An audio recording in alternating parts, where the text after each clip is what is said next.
Book of Genesis. In the beginning, God created the heavens and the earth. Now the earth was formless and empty. Darkness was over the surface of the deep, and the Spirit of God was hovering over the waters. And God said, "Let there be light." And there was light. God saw that the light was good, and he separated the light from the darkness. God called the light day, and the darkness he called night. And there was evening, and there was morning, the first day. And God said, "Let there be a vault between the waters, to separate water from water."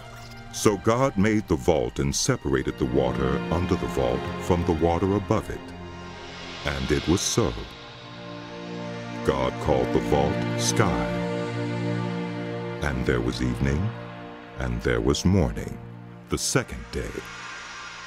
And God said, "Let the water under the sky be gathered to one place, and let dry ground appear."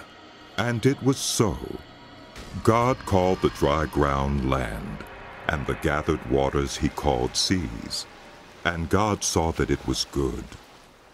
Then God said, "Let the land produce vegetation, seed-bearing plants, and trees on the land that bear fruit with seed in it, according to their various kinds." And it was so.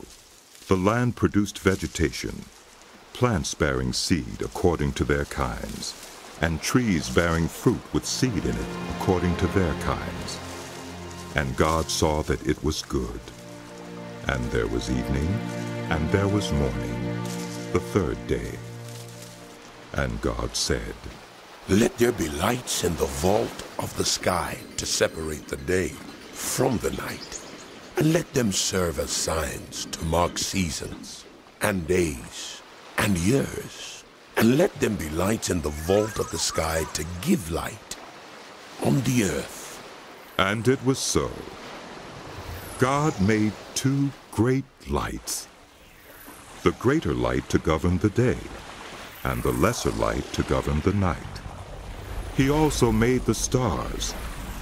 God set them in the vault of the sky to give light on the earth, to govern the day and the night, and to separate light from darkness. Yes, that's good. And God saw that it was good. And there was evening, and there was morning, the fourth day.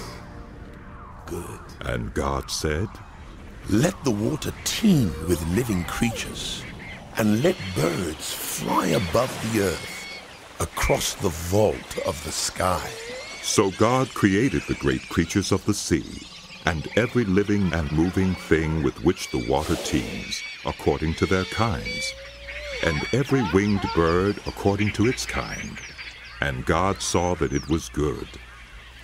God blessed them and said, "Be fruitful, and increase in number, and fill the water in the seas, and let the birds increase on the earth." And there was evening, and there was morning, the fifth day. And God said, "Let the land produce living creatures, according to their kinds, livestock, creatures that move along the ground, and wild animals, each according to its kind." And it was so. God made the wild animals according to their kinds, the livestock according to their kinds, and all the creatures that move along the ground according to their kinds. And God saw that it was good. Then God said, "Let us make human beings in our image, in our likeness, so that they may rule over the fish in the sea, and the birds in the sky, over the livestock, and all the wild animals, and over all the creatures that move along the ground." So God created human beings in his own image. In the image of God he created them. Male and female he created them. God blessed them and said to them, "Be fruitful and increase in number. Fill the earth and subdue it. Rule over the fish in the sea, and the birds in the sky, and over every living creature that moves on the ground.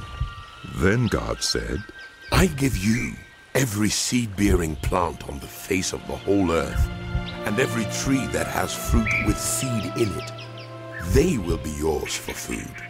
And to all the beasts of the earth, and all the birds in the sky, and all the creatures that move on the ground, everything that has the